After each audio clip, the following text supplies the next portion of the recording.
the Holy Land. A 2016 biblical journey.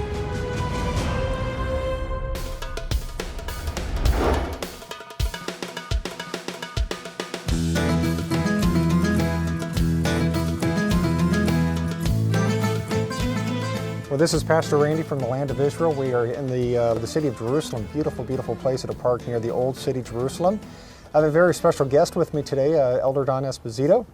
And Don, today I want to talk about something very specific, and that is the name Yehovah. It's becoming more and more popular within the U.S. Many people believe that this is the name of our Father in heaven, and you say, no, it's not. Yes. And you have evidence to support this. So I know it's from the Aleppo Codex, and you have some information about the Aleppo Codex specifically as it pertains to the name of Yahweh, YHWH, Yod-Heh, Waw-Heh. So help us understand why you believe that the pronunciation Yehovah is not correct. Okay. First of all, it's well documented, and we'll give the sources when we end here. It's well documented that the rabbis in the 6th to 10th century, when they were starting to put the vowel pointing, because before that there's no vowel pointing in any of the texts, that because they didn't want someone to inadvertently say the name Yahweh, that they took the vowels from Adonai and put those vowels into the Yod-Heh, Vav-Heh. So that's a fact. And that's where we get Jehovah. Exactly. Jehovah or Yehovah, it's the same thing. It's the same thing that's coming. So that's where that comes from. Now, you basically have two codexes that come from the vowel pointing era, and that's the Masoretic text, which is the received text of Judaism and almost everybody.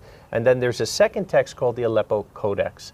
The Aleppo Codex coming from Aleppo, Lebanon, where the problems are going on today. That's where the codex was written, and it's a good text. Not that it's a bad text, but what happened was a few people that actually got their hands on the text. They started looking at this text, and they found that it is very similar to the Masoretic text in many ways, and that the same vowel pointing that the rabbis did, that we know they admit that incorrectly vowel pointed to Adonai, but they're out of the 6,823 times that the Tetragrammaton or the Yod-Heh Vav-Heh is there, it's vowel pointed to Yehovah 50 times out of that. So this crazy theory that came up that really doesn't have any premise or basis of evidence for it is that somehow the scribe accidentally 50 times put the right name, which should be Yehovah. And I'll tell you why it makes no sense. Because over here in Israel, we've had the blessing that we know scribes. We bring our groups sometimes to scribes that teach you how they work and whatnot. Number one, you can't have a mistake in an official document that's a Torah document. What happens if there is a mistake? Usually what they'll do is if they can't cut the mistake out, like something like the name, they would not even cut it out. They wouldn't scrape it off. They would have to cut it out. They would literally have to cut it out and replace it. So if this is an official document, which the Aleppo Codex is, there's no way there's 50 mistakes to anything in there. You know, it just wouldn't be that way. So this mindset that somehow this scribe 50 times accidentally put the right pronunciation of Yehovah in there is absolutely preposterous, and there's just no premise of truth to it. And there's no other documents that support Yehovah, is that no, correct? It's absolutely just the not. Aleppo Codex. And it's just those 50 instances out of 7,000. Absolutely, you're right. If you look into all the ancient text, all the ancient documents, everything written by Judaism, like I said, we'll go over a few of these here in a minute, everything says the name is Yahweh. That's where everything, and personally I've been blessed being here, that I've had the opportunity to know some very high rabbis and priests. And how long have you been here in Israel? 20 years. 20 years. So that's a long time. Very long time. Good experience. And even the Samaritan priests, who are Levites, they've done DNA, they're Levites. They're the only priests that have never left the land of Israel. So they're not like the other ones that are here that came back later. And we asked the priest clearly, is the name Yahweh? And he said, yes, it is. Matter of fact, it reminds me, you've been a tour guide here in Israel.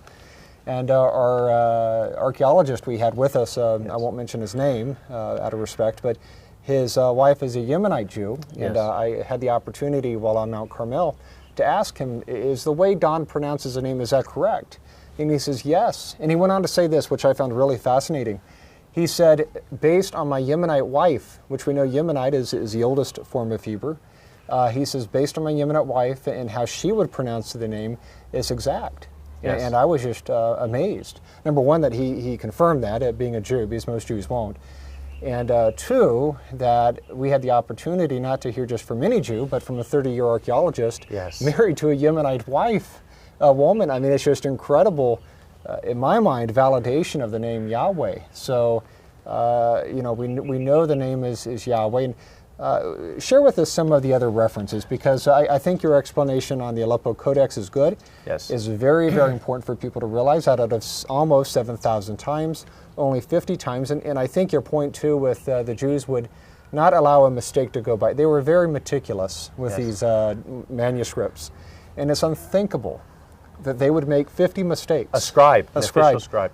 And just let it go. Exactly. I cannot believe that. So the theory, as you said, is just really crazy, and really without any scholarly evidence whatsoever to support it. But anyway, share with us some evidence for Yahweh's name. Yeah, let me read a few of these, because there could be thousands upon thousands of people that will see this, that it isn't just our opinion, but this is actually from Judaism from the very beginning. This is coming from Webster's Collegiate Dictionary. It says Yehovah, or Jehovah, is a false reading of the Hebrew Yahweh. That's from 1973 edition.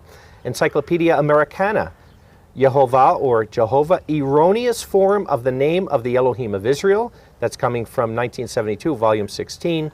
Encyclopedia Britannica, the Masoritics, who from the 6th to the 10th century worked to reproduce the original text of the Hebrew Bible, replaced the vowels of the name Yod-Heh-Vav-Heh with the vowel signs of Adonai or Elohim. Thus the artificial name Yehovah came into being. That's also from the New Encyclopedia Britannica, 1993. Now, does that say Jehovah or Yehovah in the actual reference? Yeah, in the English they're putting Jehovah, but Yehovah is the same. And it is the same, and I want to make that point. Because some may say, or it doesn't say Yehovah, but J is not in Hebrew. Yes. They would have had Yehovah. So that's an important point. I just wanted to make sure so our viewers realize that even though you're saying Yehovah and it says Jehovah, it's the same thing. It's the because same. Again, Hebrew does not have a J sound. Yes. And in English, if you go into the original King James Bible from 1607, 1611, when you saw the J, you'd be saying Yah. Yes. There matter of fact, the original 1611 King James had no J. Yes, it didn't even have a J. It was an I. But when the J came in, interesting enough, in German today, our brethren that are in Germany, when you see the word Joel, Joel, we would say, they say Yoel. In German language today, which the Ashkenazis come from, the J is still a Y. So that's why you're right. When you're saying Jehovah or Yehovah, it's same thing. Absolutely the same thing. Here, this is the Jewish encyclopedia now.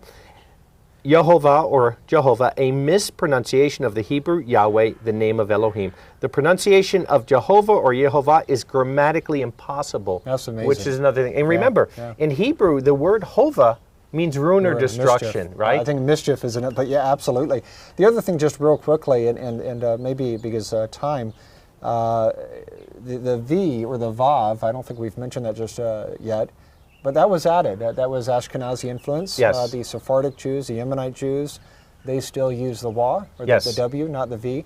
So that's another point, that Yahweh or Yehovah, the Vav or the V is not correct based on Hebrew grammar. And actually, the Ashkenazis also use the Wa. They know from biblical Hebrew, they know it's Wa. Nobody doubts that. Absolutely. Yeah, I have a biblical program. Yeah, even Ashkenazis, they'll say that. So even though in modern Hebrew, they use the Vav, everybody, as a matter of fact, I don't think I've ever met someone here in Israel that's a scholar that ever debated that. Yeah. Well, I'd like to thank you for sharing everything you did with us, because it really is important for people to realize that our Father in heaven has it. Matter of fact, I wanted to read something just real quick here. This is from Acts. As a matter of fact, it's a quote from Joel 2, but I'm going to read from Acts 2, verse 21. This is Peter speaking. He says, "And it shall come to pass that whoever shall call on the name of Yahweh shall be saved." Yes. This shows, and this is one of many, many, I mean, we could go all day long looking at the importance of Yahweh's name. This is just one of many passages showing the importance. And this is why it's important to get it right, though. Yes. And this Yehovah, as you said, is an impossibility within the Hebrew. Yes.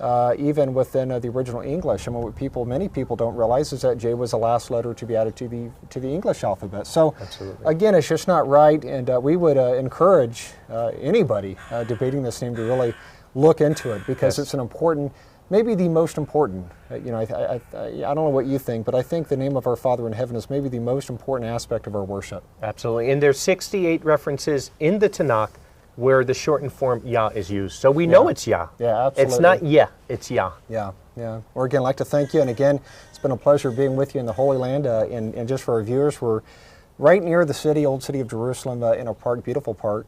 Very important site, but I'll let you talk about that later. Yes. But I'd like to thank you for watching this short program. I pray that it's been a blessing to you. And again, we would encourage you to look into Yehovah if you believe this and realize that this is not a name we find within Hebrew or Greek, certainly not within English. It's an impossibility, as Elder Don stated, and we would just encourage you to look into it because, again, our Father's name is very, very important. It's vital to our worship, and this is something we can't get wrong. So I pray that it's been a blessing to you, and thank you for watching, and may Yahweh bless you. Bye-bye.